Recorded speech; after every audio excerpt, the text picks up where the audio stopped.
ദൈവത്തിന് മഹത്വം. ഇവിടെയായിരിക്കുന്ന എല്ലാ സഹോദരി സഹോദരന്മാർക്കും ക്രിസ്തുയേശുവിൻ്റെ നാമത്തിലുള്ള സമാധാനം ഞങ്ങൾ ആശംസിക്കുക. സമാധാനത്തിൻ്റെ സദ്വർദ്ധാനവുമായിട്ടാണ് ഞങ്ങളിന്ന് ഈ പട്ടണത്തിലായിരിക്കുന്നത്. സമാധാനവും സന്തോഷവും നഷ്ടപ്പെട്ടുകൊണ്ടിരിക്കുന്ന ഒരു കാലഘട്ടത്തിലാണ് നാം എല്ലാവരും ജീവിക്കുന്നത്. അതുകൊണ്ട് ഈ സന്ദേശം അപ്രകാരമുള്ളവർക്ക്, അവർക്ക് മാത്രമല്ല ഏവർക്കും വളരെ അനുഗ്രഹമാണ്. നിങ്ങളേവരും ആയിരിക്കുന്ന ആ തലത്തിലിരുന്നു കൊണ്ട് ഈ സന്ദേശത്തിൻ്റെ കേൾവിക്കായിട്ട് നിങ്ങളുടെ കാതുകൾ ചായ്ക്കണമെന്ന് ദൈവത്തിൻ്റെ നാമത്തിൽ നിങ്ങളോട് ഞങ്ങൾ അപേക്ഷിക്കുക. ഞങ്ങൾ ഇവിടെ നിന്ന് വിളിച്ചറിയിക്കുന്ന സന്ദേശം ദൈവരാജ്യത്തിൻ്റെ സന്ദേശമാണ്. അനേകർക്ക് സന്തോഷവും സമാധാനവും നൽകിയ ഈ സന്ദേശം ഞങ്ങൾക്കും സമാധാനവും സന്തോഷവും നൽകി. അതുകൊണ്ടാണ് ഞങ്ങൾ ഈ സന്ദേശം മറ്റുള്ളവരോട് വിളിച്ചറിയിക്കുന്നത്. ആകയാൽ വീണ്ടും ഒരിക്കൽ കൂടി ഇവിടെ ആയിരിക്കുന്ന എല്ലാവരെയും ദൈവം അനുഗ്രഹിക്കട്ടെ എന്ന് പറഞ്ഞുകൊണ്ട് സമാധാനം ആശംസിച്ചുകൊണ്ട് നിങ്ങളോട് ഞങ്ങൾ കർത്താവായ യേശു ക്രിസ്തുവിന്റെ സുവിശേഷം അറിയിക്കുക. ദൈവം ഭൂമിയിലായിരിക്കുന്ന മനുഷ്യന് നൽകുന്ന ഒരു വാഗ്ദത്തമുണ്ട്. അത് ഈ ലോകത്തിലായിരിക്കുന്ന പ്രഭുക്കന്മാർക്കോ ഭരണകർത്താക്കൾക്കോ നൽകുവാൻ കഴിയാത്തതും ദൈവത്തിന് മാത്രം നൽകുവാൻ കഴിയുന്നതുമായ വാഗ്ദത്തമാണ്. ആ വാഗ്ദത്തത്തെ കുറിച്ചാണ് യേശുക്രിസ്തുവിന്റെ സുവിശേഷം മുഖാന്തരം ഞങ്ങളിവിടെ വിളിച്ചറിയിക്കുവാൻ പോകുന്നത്.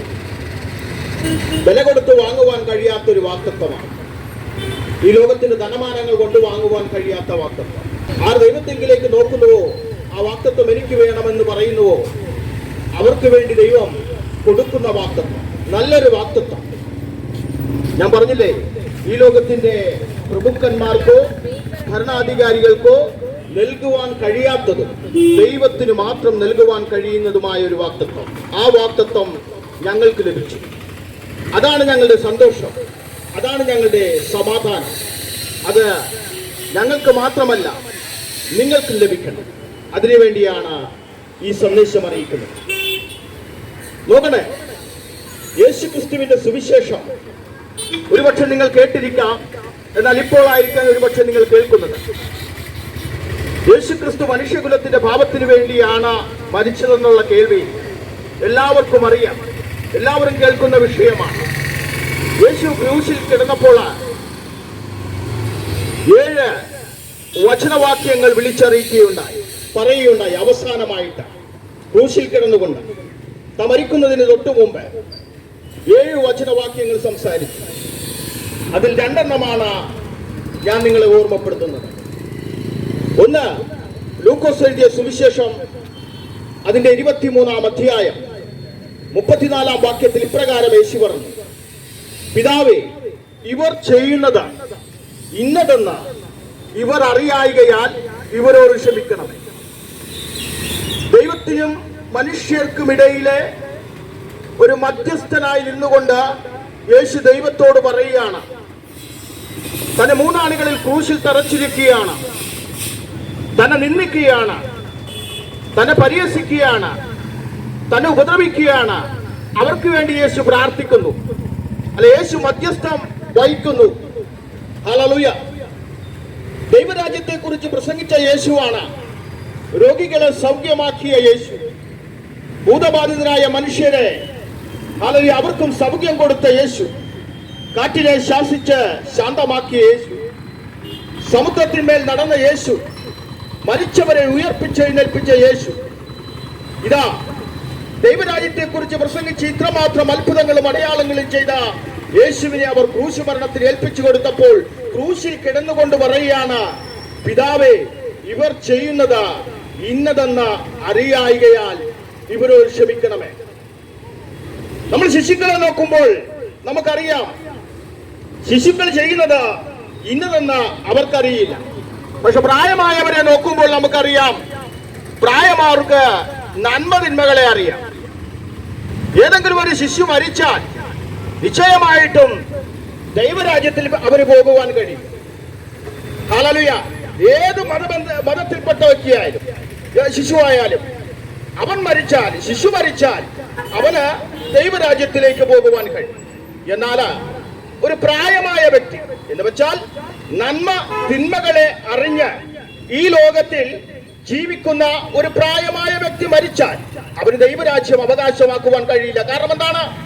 അവൻ തന്റെ പാപത്തിൽ മരിക്കുന്നു, പാപത്തെ അറിയാം. പക്ഷേ പാപത്തെ ഏറ്റുപറഞ്ഞ് ഉപേക്ഷിച്ച് ദൈവത്തിന് വേണ്ടി ഒരു പ്രായമായ വ്യക്തി ജീവിക്കുന്നുവെങ്കിൽ അവനാണ് ദൈവരാജ്യം അവകാശമാക്കുവാൻ കഴിയുന്നത്. സ്തോത്രം. ശിശുവിന്റെ കാര്യത്തിൽ നമ്മൾ നോക്കുമ്പോൾ ശിശുവിന് ഒരു തീരുമാനത്തിലെത്തുവാൻ കഴിയില്ല. എന്നാൽ പ്രായമായ ഒരു വ്യക്തിക്ക്, നന്മയും തിന്മയും തിരിച്ചറിയുവാൻ പ്രായമായ ഒരു വ്യക്തിക്ക് ഒരു തീരുമാനത്തിലെത്തുവാൻ കഴിയും. അവൻ ആര് തടുത്താലും അവൻ ആ തീരുമാനം അറിയിക്കും, അല്ലെങ്കിൽ ആ തീരുമാനത്തിന്റെ ബോധ്യത്തിൽ അവൻ എത്തിച്ചേരും. ശിശുവിനെ തടുക്കാം, പിടിച്ചു നിർത്താം, എടുത്തുകൊണ്ടുപോകാം. പക്ഷേ പ്രായമായ ഒരു വ്യക്തിക്ക് അവൻ്റെതായ ബലമുണ്ട്. അവന് നല്ലതും ചീത്തതും തിരിച്ചറിയാം. അപ്പൊ നല്ല വശങ്ങളെ ഉൾക്കൊണ്ട് അവൻ അതിൻ്റെതായ ഒരു ഫലം പുറപ്പെടുവിക്കുവാനോ ബലം അവന് പുറപ്പെടുവിക്കുവാൻ കഴിയും. ഹല്ലേലൂയ. ഇവിടെ യേശു ക്രൂശിൽ കിടന്ന് പ്രാർത്ഥിക്കുകയാണ്, മധ്യസ്ഥം പറയുകയാണ്. നോക്കണേ, നല്ലൊരു മധ്യസ്ഥമാണ് യേശു പറയുന്നത്. തന്നെ ഉപദ്രവിക്കുന്നവർക്ക് വേണ്ടി, തന്നെ പരിഹസിച്ചവർക്ക് വേണ്ടി, തന്നെ ക്രൂശിലേറ്റിയവർക്ക് വേണ്ടി അവരോട് ക്ഷമിക്കണമേ എന്ന് പറഞ്ഞ യേശുവിന്റെ സ്നേഹം എത്ര വലുതാണ്.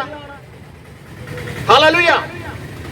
ഇത് സുവിശേഷത്തിന് എതിരായിട്ട്, വിരോധമായിട്ട് പ്രവർത്തിക്കുന്നവരുണ്ട്. ഹല്ലേലൂയ. അവരൊക്കെ തൽക്ഷണം ശിക്ഷ അനുഭവിക്കുവാനാണെങ്കിൽ ഹല്ലേലൂയ ദൈവത്തിന്റെ സ്നേഹം വെളിപ്പെടില്ല.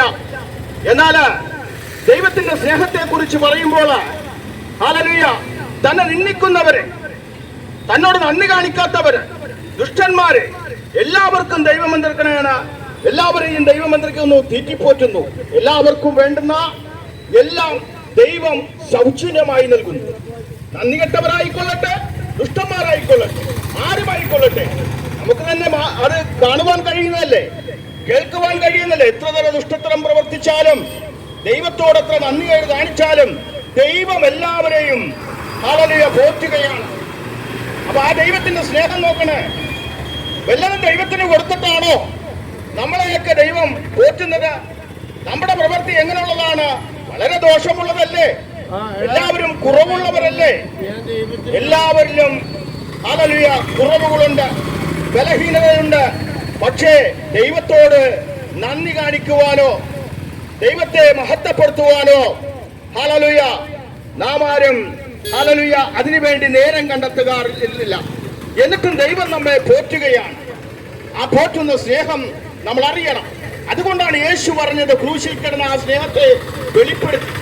തന്നെ ഉപദ്രവിച്ചവർക്ക് വേണ്ടി, തന്നെ പരിഹസിച്ചവർക്ക് വേണ്ടി, തന്നെ ക്രൂശിലേറ്റിയവർക്ക് വേണ്ടി യേശു പ്രാർത്ഥിച്ചു. യേശു ഒരു പിതാവേ, ഇവർ ചെയ്യുന്നത് ഇന്നതെന്ന് അറിയായാൽ ഇവരോട് ക്ഷമിക്കണമേ.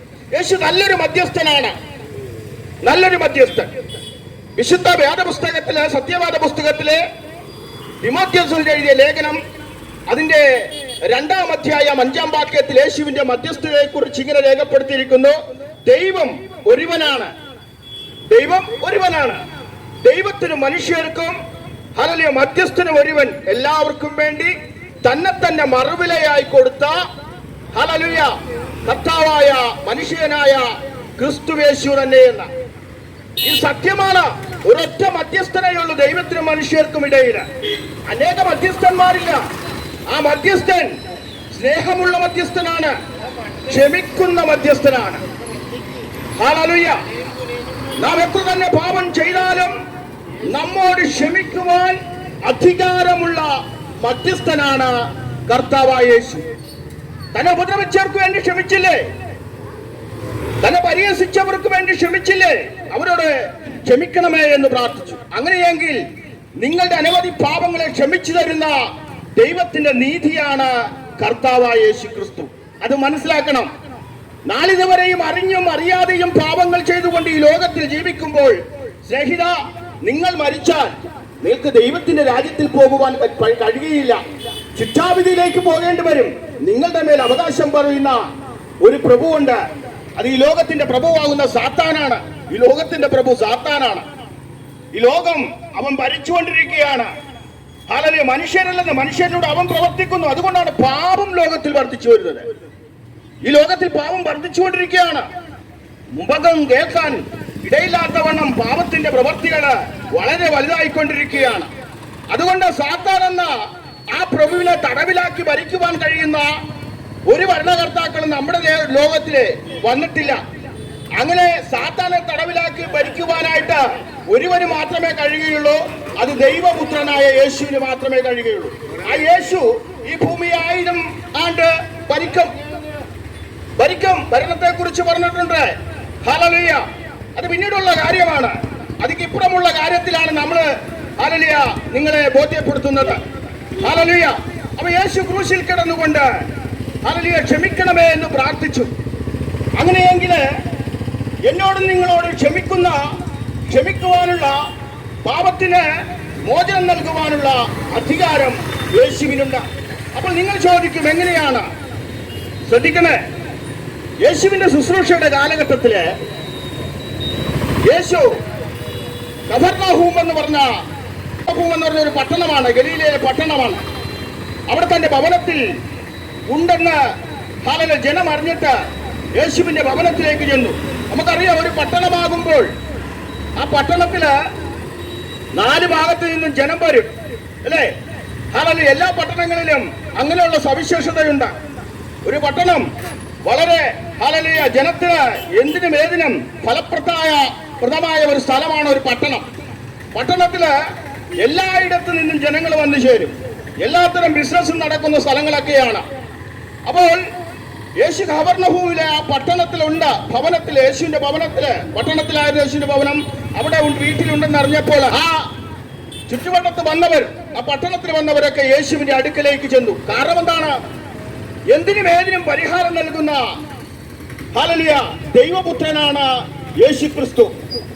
ഇത് ജനം കേട്ടറിഞ്ഞ വിഷയമാണ്. അതുകൊണ്ട് രോഗികൾക്ക് സൗഖ്യം ആവശ്യമാണ്, പാപികൾക്ക് പാപമോചനവും ആവശ്യമാണ്. അപ്പൊ രോഗികളെ സൗഖ്യമാക്കുന്ന യേശുവിനെ കുറിച്ച് കേട്ടപ്പോൾ ജനം യേശുവിനെ കാണുവാനായിട്ട് യേശു ആയിരിക്കുന്ന കഫർനഹൂമിലേക്ക് കടന്നു ചെല്ലുകയുണ്ടായി. ജനം തിരക്കായി അവിടെ. ആ ഭവനത്തിനകത്ത് മറ്റുള്ളവർക്ക് കയറുവാൻ സാധിക്കാത്ത വിധം തിരക്കായി. നമുക്കറിയാം, നമുക്ക് ആവശ്യങ്ങൾ ഒട്ടേറെ ഉണ്ട്.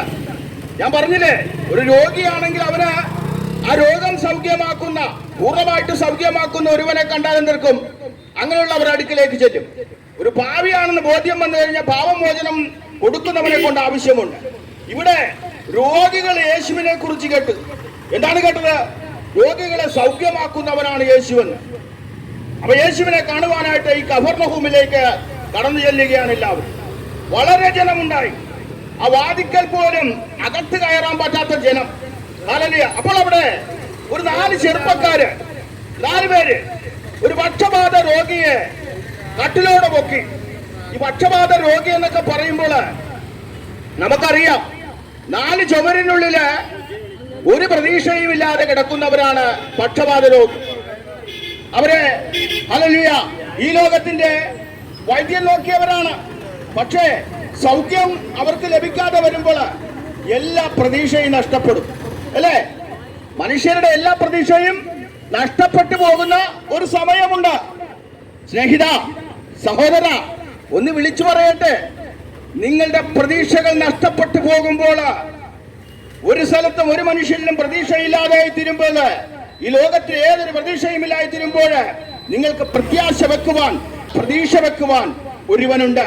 അത് ഞങ്ങൾ പ്രസംഗിക്കുന്ന കർത്താവായ യേശുവാണ്. ഹല്ലേലൂയ. ഒരു സ്ത്രീയെ കുറിച്ച് ദൈവത്തിന്റെ വചനത്തിൽ ഇങ്ങനെ രേഖപ്പെടുത്തിയിരിക്കുന്നു. അവൾക്ക് രക്തസ്രാവം എന്ന രോഗം വന്നപ്പോൾ അവൾ അനവധി ഡോക്ടർമാരുടെ, വൈദ്യന്മാരുടെ അടുത്ത് ചെന്നു. അവളുടെ കൈവശമുണ്ടായത് സമ്പത്ത് മുഴുവനും നഷ്ടപ്പെട്ടു. വൈദ്യന്മാരുടെ അടുത്ത് ചെന്നിട്ട് അവൾക്ക് രോഗത്തിന് ഒരു സൗഖ്യവും ലഭിച്ചില്ല. ഒടുവിലാണ് അവള് യേശുവിനെ കുറിച്ച് കേട്ടത്. നോക്കണേ, ലോകത്തിന്റെ വൈദ്യന്മാരുടെ അടുത്ത് ചെന്ന് ഏറിയ മുതലുണ്ടായവൾ എല്ലാം മുടക്കി, പക്ഷെ സൗഖ്യം വന്നില്ല. അവളുടെ പ്രതീക്ഷകളൊക്കെ നഷ്ടപ്പെട്ടെടുത്ത് യേശുവിനെ കുറിച്ച് അവൾ കേട്ടപ്പോൾ യേശുവിന്റെ അടുക്കൽ ചെന്നു. നോക്കണേ, അവസാനം യേശുവിന്റെ അടുക്കൽ ചെന്നപ്പോൾ അവൾക്ക് സൗഖ്യം വന്നു. യേശു അവളെ സൗഖ്യമാക്കി. അതുകൊണ്ടാണ് ഞങ്ങൾ വിളിച്ചു പറയുന്നത്, നിങ്ങളുടെ പ്രതീക്ഷകൾ നഷ്ടപ്പെടുമ്പോൾ, ഹല്ലേലൂയ, നിങ്ങൾക്ക് എങ്ങു നിന്നും സഹായം കിട്ടുകയില്ലെന്ന് ഉറപ്പാകുമ്പോൾ, മറ്റൊരു മാർഗമില്ലെന്ന് പറയുമ്പോൾ, നിങ്ങളെ കാണുന്ന ഒരുവനുണ്ട്. അത് നിങ്ങൾക്ക് വേണ്ടി, ലോകത്തിന് വേണ്ടി സ്വന്തം ജീവനെ നൽകിക്കൊണ്ട് സ്നേഹിച്ച യേശുവാണ്, നസ്രയനായ യേശു. ഹല്ലേലൂയ, ആ യേശു ജീവനെ നൽകി സ്നേഹിച്ച ദൈവപുത്രനാണ്. ഹല്ലേലൂയ, ആ യേശുവിന്റെ സ്നേഹം നിങ്ങളെ ഉപേക്ഷിക്കുന്ന സ്നേഹമല്ല. യേശു പറഞ്ഞത് ഇങ്ങനെയാണ്, എന്റെ അടുക്കലേക്ക് വരുന്നവനെ ഞാൻ ഒരു നാളും ഉപേക്ഷിക്കുകയില്ല, ഒടുക്കത്തെ നാളിൽ ഞാൻ അവനെ ഉയർപ്പിച്ചെഴുന്നേൽപ്പിക്കുമെന്ന്. അങ്ങനെ ഒരു നാളുണ്ടോ? ഉണ്ടെന്നേ. ദൈവം സകല മനുഷ്യരെയും ഈ ഭൂമിയിൽ നിന്ന് ഉയർപ്പിച്ചെഴുന്നേൽപ്പിച്ച് ചിലവരെ ന്യായവിധിക്കായിട്ടും എന്നാൽ ക്രിസ്തുവിലുള്ളവരെ ജീവനിലേക്കുമായിട്ട് നടത്തുന്ന ഒരു ദിവസമുണ്ട്. അത് നിങ്ങളെല്ലാവരും തിരിച്ചറിയണമെന്ന്. നമ്മളൊക്കെ ചിന്തിച്ചു വച്ചിരിക്കുന്നത് മരണം കൊണ്ട് ഇവിടുത്തെ ജീവിതം തീരും എന്നുള്ളതാണ്. അല്ലെന്ന്, മരണശേഷം ഒരു ജീവിതമുണ്ട്. അതല്ലേ യേശു വെളിപ്പെടുത്തിയത്. യേശു മരിച്ചു, യേശു അടക്കപ്പെട്ടു, യേശു ഉയർത്തെഴുന്നേറ്റു. അതുകൊണ്ടാണ് യേശുവിനെ കുറിച്ച് പ്രസംഗിക്കുന്നത്. ഇല്ലെങ്കിൽ യേശുവിനെ കുറിച്ച് പ്രസംഗിച്ചിട്ട് ഒരു കാര്യവുമില്ലെന്ന്.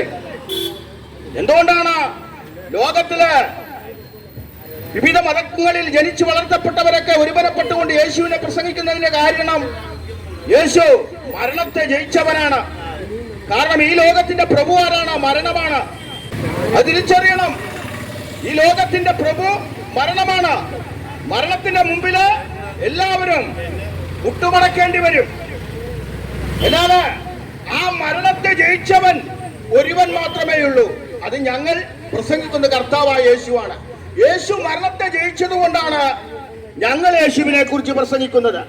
ആ യേശു പറഞ്ഞത് ഞങ്ങളോട്, യേശു നിങ്ങളോട് പറഞ്ഞിരിക്കുന്ന ഒരു വചനവാക്യമുണ്ട്, എന്നിൽ വിശ്വസിക്കുന്നവൻ മരിച്ചാലും ജീവിക്കുമെന്ന്.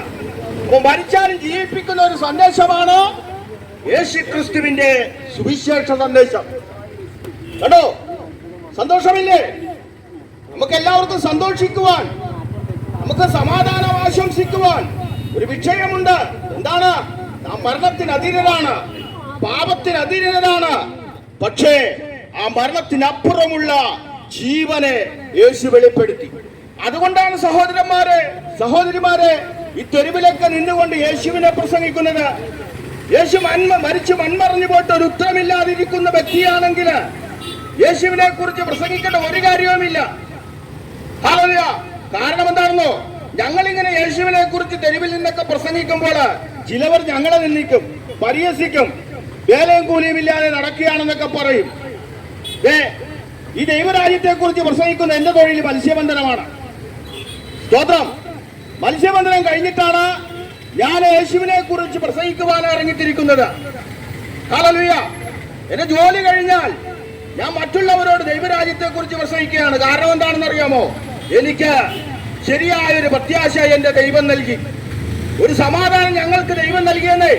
ഞങ്ങൾക്ക് കഷ്ടമുണ്ട്, ദുഃഖമുണ്ട്, വേദനയുണ്ട്, രോഗവും വരും. പക്ഷെ കഷ്ടത്തിലും ദുഃഖത്തിലും വേദനയിലും രോഗത്തിലുമൊക്കെ ഞങ്ങൾക്ക് ശരിയായൊരു പ്രത്യാശയുണ്ട്. മരണം കൊണ്ട് ഇവിടെ തീരുമ്പോൾ ജീവനിലേക്ക് ഞങ്ങളുടെ യേശു ഞങ്ങളെ കൊണ്ടുപോകും. നിത്യമായ ജീവൻ, സ്വർഗരാജ്യം ഒരേ. ഹല്ലേലൂയ.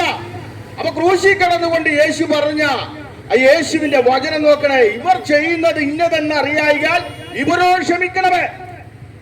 അപ്പൊ അങ്ങനെയാണെങ്കിൽ നല്ലൊരു മധ്യസ്ഥനാണ് യേശു. ആർക്ക്? വിശ്വസിക്കുന്നവർക്ക്. ഇവിടെ എന്ത്? യേശു കഫർനഹൂമിൽ ഉണ്ടെന്നറിഞ്ഞപ്പോൾ ആ 4 പേര് ഒരു പക്ഷപാത രോഗിയെ കട്ടിലൂടെ പൊക്കി. കഫർനഹൂം എന്ന് പറഞ്ഞ ഒരു പട്ടണമാണ്.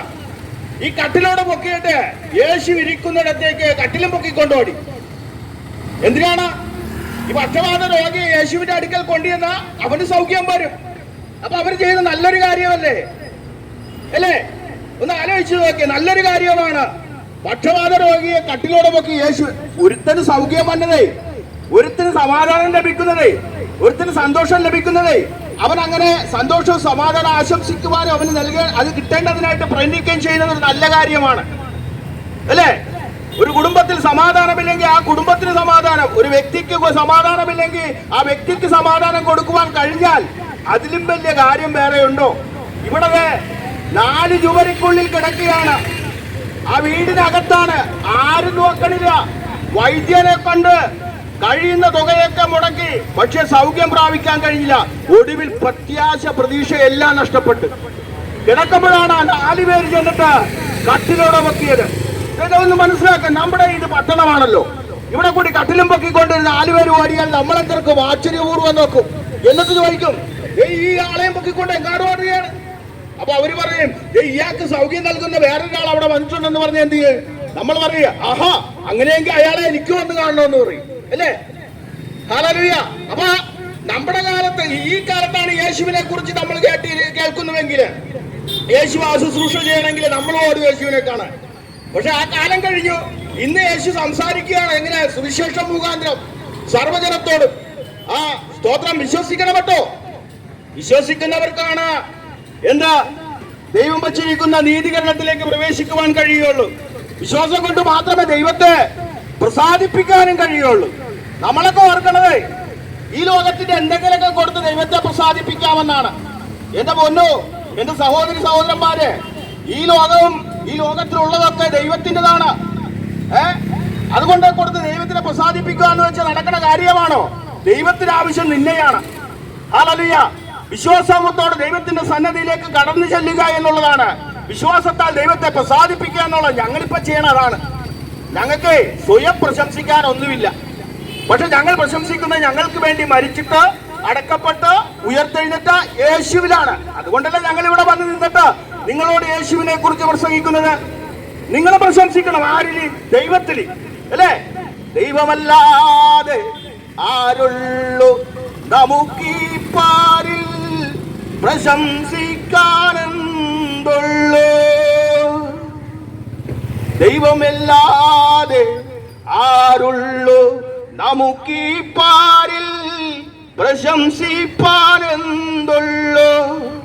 മരണം നമ്മെ പിടിക്കും നാളിൽ ഭീതിയോടെ നോക്കിടുമ്പോൾ മരണത്തിനപ്പുറം ജീവനുണ്ടെന്ന് വെളിപ്പെടുത്തിയവൻ പ്രശംസ തന്നെ. യേശു ഒരു പ്രശംസയാണ് എനിക്കും നിങ്ങൾക്കും. കാരണം നമ്മളെല്ലാം മരണഭീതിയിലാണ്. പലതരത്തിലാണ് മനുഷ്യനെ മരണം പിടിക്കുന്നത്. ഭീതിജനകമായ കാഴ്ചയാണ്. സ്തോത്രം, ഹല്ലേലൂയ. വളരെയേറെ സങ്കടകരമായ കാഴ്ചയാണ് മനുഷ്യനെ മരണം പിടിക്കുന്ന കാഴ്ചകൾ. ചിലവർക്കൊക്കെ അത് ദുഃഖമാണ്, ചിലവർക്കല്ല എല്ലാവർക്കും ദുഃഖമാണ്. ഒരുത്തനെ മരണം പിടിക്കുന്നത് കാണുമ്പോൾ ആ കാഴ്ചയിൽ തന്നെ ദുഃഖവും പ്രയാസവും അവനെ കടന്നു പിടിക്കുന്നു. അപ്പോൾ നമുക്ക് പ്രത്യാശിക്കാൻ ഒരു വിഷയം ദൈവം നൽകിയിട്ടുണ്ട്. അതാണ് യേശുക്രിസ്തുവിന്റെ സുവിശേഷം. ഹല്ലേലൂയ. അപ്പൊ ഈ പക്ഷപാത രോഗി യേശുവിന്റെ അടുക്കലേക്ക് കൊണ്ടുവന്നു. അവിടെ ചെന്നപ്പോ വാതിക്കൽ ആ ചുറ്റിനും ആ ജനമാണ്, വാതിക്കെ കൂടി കയറാൻ പറ്റിയല്ല. അപ്പൊ ഇന്ന് 4 പേരെന്ത് ചെയ്യുന്നു? അവര് യേശുവിന്റെ വീടിന്റെ മേൽക്കൂരയിലേക്ക് കയറി ഓട് പൊളിച്ച് പൊളിച്ചിട്ട് ഈ പക്ഷപാത രോഗിയെ കട്ടിലൂടെ യേശുവിന്റെ മുമ്പിലേക്ക് വെച്ചു കൊടുത്തു. അവരുടെ വിശ്വാസം കണ്ടോ 4 പേരുടെ? കാരണം അവർക്കൊരു കാര്യം അറിയാമായിരുന്നു. അവർ യേശുവിനെ കുറിച്ച് കേട്ടവരാണ്. യേശുവിന്റെ അടുക്കൽ ചെല്ലുന്നവരൊക്കെ സൗഖ്യം പ്രാപിക്കുമെന്ന്. അപ്പൊ ഞങ്ങൾ വന്നേക്കണത് എന്തിനാണെന്നറിയാമോ? ഞങ്ങൾക്ക് അങ്ങനെ ഒരു ശുശ്രൂഷ ദൈവം നൽകിയിട്ടുണ്ട്. ആരെങ്കിലും യേശുവിന്റെ അടുക്കലേക്ക് എത്തിക്കുവാനുള്ള ശുശ്രൂഷ. വിശ്വസിക്കുന്ന പക്ഷപാത രോഗിയാണെങ്കിൽ എടുത്തുകൊണ്ട് പോടാ, അല്ലേ? ഹല്ലേലൂയ. ഒരർത്ഥത്തിൽ പറഞ്ഞ എല്ലാവരും പക്ഷപാത രോഗികളാണ്. കാരണം എന്താണ്? പാപത്തിലാണെന്നേ. കാരണം ഇവനെ കൊണ്ട് യേശുവിന്റെ അടുക്കൽ വെച്ചപ്പോൾ യേശു പറഞ്ഞത് ഇങ്ങനെയാണ്: നിന്റെ പാപങ്ങളെ ക്ഷമിച്ചു തന്നിരിക്കുന്നു, ബോധിച്ചു തന്നിരിക്കുന്നു, എഴുന്നേറ്റ് നടക്കാന്ന്. രോഗം സൗഖ്യമാക്കിയിരിക്കുന്നതല്ല യേശു പറഞ്ഞത്. യേശു പറഞ്ഞത് നിന്റെ പാപങ്ങളെ മോചിച്ചു തന്നിരിക്കുന്നു, എഴുന്നേറ്റ് നടക്കാം, കിടക്കെടുത്ത് നടക്കാൻ. പുതുമയല്ലേ? രോഗസൗഖ്യത്തിന് ചെന്നവരെ പാപമോചനം കൊടുക്കുന്നു യേശു. ഇത് കണ്ടപ്പോ അവിടെ ഉണ്ടായിരുന്ന യഹൂദന്മാർ, ശാസ്ത്രിമാരൊക്കെ പറഞ്ഞു, ഇവരാരാണ് ദൈവദൂഷണം പറയാണ്? ദൈവത്തിന് മാത്രമല്ലേ പാപങ്ങളെ മോചിപ്പിക്കുവാൻ കഴിയുകയുള്ളൂ. അവർക്ക് യേശു ദൈവപുത്രനാണ്, ദൈവമാണെന്ന് അവർക്ക് വെളിപ്പെട്ടില്ല. സ്തോത്രം. അവർ യേശുവിനെ മറിയയുടെ പുത്രനായിട്ടാണ് കണ്ടത്, ഔസേപ്പിന്റെ മകനായിട്ടാണ് കണ്ടത്. ദൈവത്തിന്റെ ആത്മശക്തിയാൽ ജനിച്ചവനാണ് യേശു ഈ ലോകത്തിൽ. അതാണ് യേശുവിനെ ദൈവപുത്രൻ എന്ന് വിളിക്കുന്നത്. കണ്ടോ? ഹല്ലേലൂയ. മനുഷ്യനായി ജനിച്ചതുകൊണ്ട് മനുഷ്യപുത്രൻ എന്ന് വിളിച്ചു. അതുകൊണ്ട് മനുഷ്യനായ യേശു ദൈവത്തിന്റെ ആത്മാവിനാൽ ജനിച്ചതുകൊണ്ടാണ് ദൈവാത്മാവ് ആരുടെ മേലുണ്ടായിരുന്നു? യേശുവിന്റെ മേലുണ്ടായിരുന്നു. അതുകൊണ്ട് ദൈവത്തിനുള്ളത് വിളിച്ചു പറഞ്ഞു. എന്ത്? ദൈവരാജ്യം. അതുകൊണ്ട് ദൈവം ചെയ്യുന്ന കാര്യങ്ങൾ ചെയ്തു. എന്താണ് ദൈവം ചെയ്തത്? രോഗികളെ സൗഖ്യമാക്കി, ഭൂതബാധിതരായ മനുഷ്യർക്ക് സൗഖ്യം കൊടുത്തു, മരിച്ചവരെ ഉയർപ്പിച്ച് എഴുന്നേൽപ്പിച്ചു. ഹല്ലേലൂയ. കാറ്റിനെ ശാസിച്ച് ശാന്തമാക്കി, സമുദ്രത്തെ മേൽ ഇത് ദൈവത്തിന് മാത്രം ചെയ്യാവുന്ന അത്ഭുതങ്ങളാണ്. അത് യേശു ചെയ്തു. കാരണം യേശുവിന്റെ മേൽ ദൈവത്തിന്റെ ആത്മാവ് ഉണ്ടായിരുന്നു. ദൈവം ആത്മാവാകുന്നു. നമ്മുടെ എല്ലാം പിതാവായ ദൈവം ആത്മാവാണ്. അതീവ ശ്രേഷ്ഠ തേജസ്സാണ്. ആ തേജസ്സിനെ വെളിപ്പെടുത്തുവാനായിട്ട് ദൈവപുത്രനായ യേശു ജഡത്തിൽ വെളിപ്പെട്ടു. കണ്ടോ? ആ ജഡത്തിൽ വെളിപ്പെട്ട യേശു ദൈവത്തിന്റെ സ്നേഹമായിരുന്നു. എനിക്കും നിങ്ങൾക്കും വേണ്ടി മധ്യസ്ഥം പറഞ്ഞ യേശു.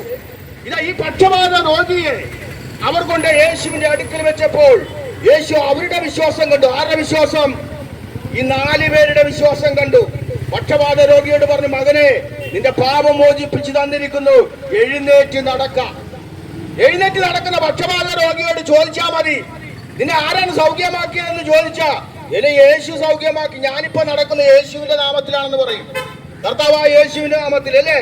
കാരണം നടക്കാൻ കഴിയാതെ ഒരിടത്ത് വീടിന്റെ 4 ചുവരിക്കുള്ളിൽ കിടന്നവനാണ്. അപ്പൊ നടക്കുവാനുള്ള അനുവാദം കൊടുത്തത് ആരാണ്? യേശുവാണ്. എന്റെ സ്നേഹിത, സഹോദര, സഹോദരി, പാപത്തിന്റെ ബന്ധനത്തിലായിരിക്കുന്ന നിങ്ങളെ ദൈവം നടത്തുമാറാകണം. ദൈവം നടത്തണം. ദൈവാത്മാവ് നടത്തുന്ന ഏവരും ദൈവത്തിന്റെ മക്കളെന്ന് എഴുതി വച്ചിരിക്കുന്നു. ഹല്ലേലൂയ. അപ്പൊ അങ്ങനെയെങ്കിൽ നാം ഓർക്കേണ്ട ഒരു കാര്യമുണ്ട്. എന്നെ നടത്തുന്നത് ആരാണ്? ദൈവാത്മാവാണോ? ഞാൻ ദൈവസ്നേഹത്തിലാണോ നടക്കുന്നത്? ഞാൻ ദൈവത്തിനുള്ളതാണോ ചിന്തിക്കുന്നത്? അതോ എനിക്കുള്ളതാണോ ചിന്തിക്കുന്നത്? ഈ ലോകത്തിനുള്ളതാണോ ചിന്തിക്കുന്നത്? സ്തോത്രം. അപ്പോൾ നമ്മുടെ ചിന്തകൾ മാറണം. നമ്മുടെ ചിന്തകൾ ദൈവത്തിനുള്ളതായി തീരുമ്പോഴാണ് നമുക്ക് സമാധാനം, ഹല്ലേലൂയ, നമ്മുടെ മേൽ പകരപ്പെടുന്നത്. ദൈവിക സമാധാനം. ഹല്ലേലൂയ. സ്തോത്രം. അപ്പോൾ ക്രൂശിൽ കിടന്നുകൊണ്ട് എനിക്കും നിങ്ങൾക്കും വേണ്ടി ദൈവത്തോട് മധ്യസ്ഥം പറഞ്ഞ ആ യേശുവാണ് ദൈവത്തിനും മനുഷ്യർക്കും ഇടയിലെ ഏക മധ്യസ്ഥൻ. ഒരൊറ്റ മധ്യസ്ഥൻ. വേറെ മധ്യസ്ഥന്മാരാരുമില്ലെന്നേ. ഹല്ലേലൂയ. ഇനി രണ്ടാമത്തെ വാക്യത്തിലേക്ക് കിടക്കാം. ലൂക്കോസ് എഴുതിയ സുവിശേഷം 23-ാം അധ്യായം 34-ാം വാക്യത്തിലാണ് യേശു പറഞ്ഞത്, പിതാവേ, ഇവർ ചെയ്യുന്നത് ഇന്നതെന്ന് അറിയായിക കൊണ്ട് ഇവരോട് ക്ഷമിക്കണമെന്ന്. ഇത് രണ്ടാമത്. ഹല്ലേലൂയ. യേശു പറഞ്ഞ വാക്യത്തിലാണ്, ഇന്ന് നീ എന്നോടുകൂടെ പർദീസയിലായിരിക്കും. യേശു പറഞ്ഞാണ്. യേശുവിന്റെ വാക്കുകൾ സത്യമായ വാക്കാണ്. യേശുവിന്റെ വചനം സത്യമാണ്.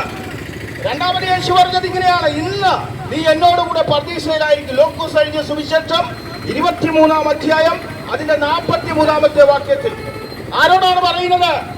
ഒരു ദുഷ്പ്രവർത്തിക്കാരനോടാണ് പറയുന്നത്. ശ്രദ്ധിക്കണേ. ഈ വിഷയം കൂടി പറഞ്ഞിട്ട് ഞങ്ങൾ അടുത്ത സ്ഥലത്തേക്ക് പോകും. ജനിച്ചത് പാപത്തിലാണ്, അവൻ ജീവിച്ചതും പാപത്തിലാണ്. സകലവിധ ദുഷ്പ്രവൃത്തിയും ചെയ്തുകൊണ്ടാണ് ജീവിച്ചത്. യേശുവിനെ ക്രൂശിൽ തറച്ചപ്പോഴേ 2 കള്ളന്മാരെയും യേശുവിന്റെ ഇടത്തും വലത്തുമായിട്ട് തറച്ചു.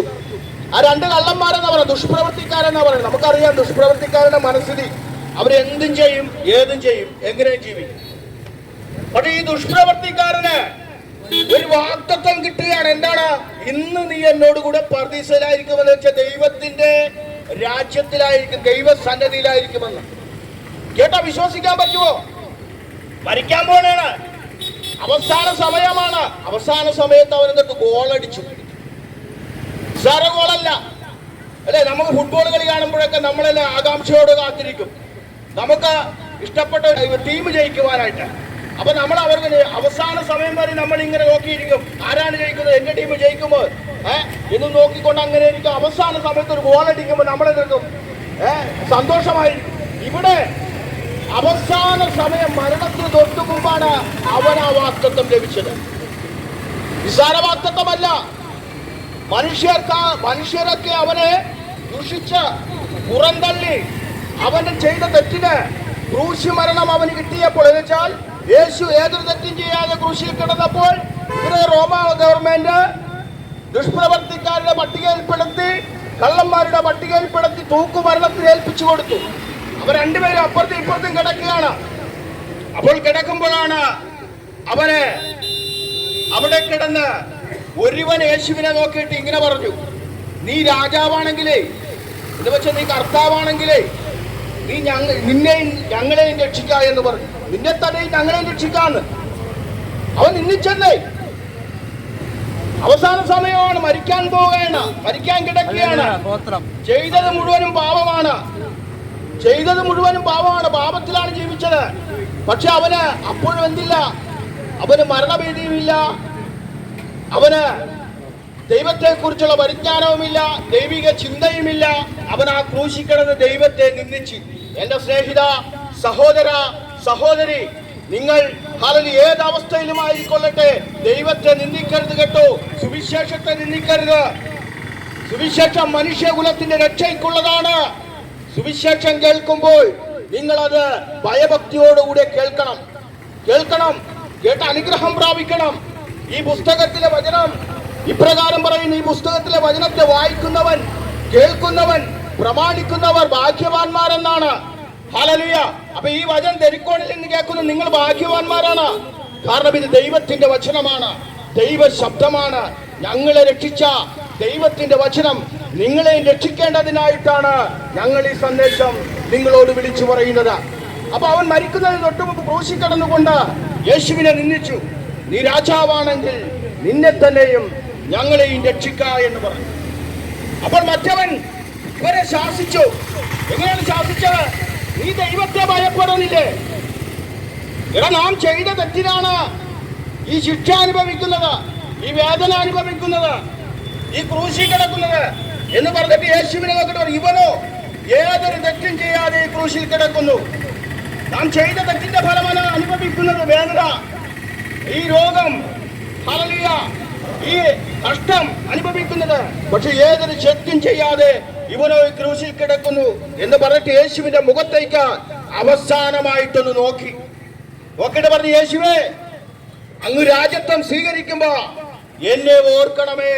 കണ്ടോ, അവൻ അവസാനമായി മരിക്കുന്നതിന് തൊട്ടു മുമ്പ് അവന്റെ ജീവിതത്തിൽ പാപം ചെയ്ത് ജീവിച്ചവനാണ്.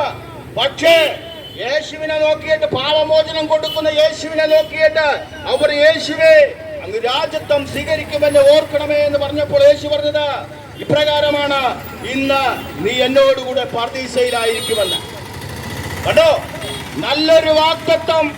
ആ ദുഷ്പ്രവൃത്തി ചെയ്ത് ജീവിച്ച ഒരുവൻ അവൻ അവിടെ കിടന്ന് മാനസാന്തരപ്പെട്ടപ്പോൾ യേശുവിലേക്ക് നോക്കിയിട്ട് യേശുവിനെ കർത്താവായിട്ട് അംഗീകരിച്ചപ്പോൾ അവന് കിട്ടി. അപ്പൊ യേശുവിനെ കർത്താവായിട്ട് അധരം കൊണ്ട് ഈ ലോകത്തിൽ ആർ ഏറ്റുപറയുന്നുവോ, ദൈവം അവനെ മരിച്ചവരുടെ ഇടയിൽ നിന്ന് ഉയർപ്പിച്ചെഴുന്നേൽപ്പിച്ചുവെന്ന് ഹൃദയത്തിൽ നീതിക്കായി വിശ്വസിക്കുന്നുവോ, അവൻ രക്ഷിക്കപ്പെടും. അവന് ഈ വാഗ്ദത്തം അവകാശമാക്കുവാൻ സാധിക്കും. എന്താ? നിത്യജീവൻ, മരണശേഷമുള്ള ജീവൻ അവകാശമാക്കുവാൻ. അതുകൊണ്ട് ഞങ്ങളുടെ കർത്താവ് യേശുവാണ്. ദൈവം അവനെ മരിച്ചവരുടെ ഇടയിൽ നിന്ന് ഉയർപ്പിച്ചെഴുന്നേൽപ്പിച്ചത് കൊണ്ടാണ് ഈ സന്ദേശം ഞങ്ങൾ ഇന്നിവിടെ വിളിച്ചു പറയുന്നത്. അല്ലായിരുന്നുവെങ്കിൽ ഞങ്ങൾ ഇവിടെ വരില്ലായിരുന്നു.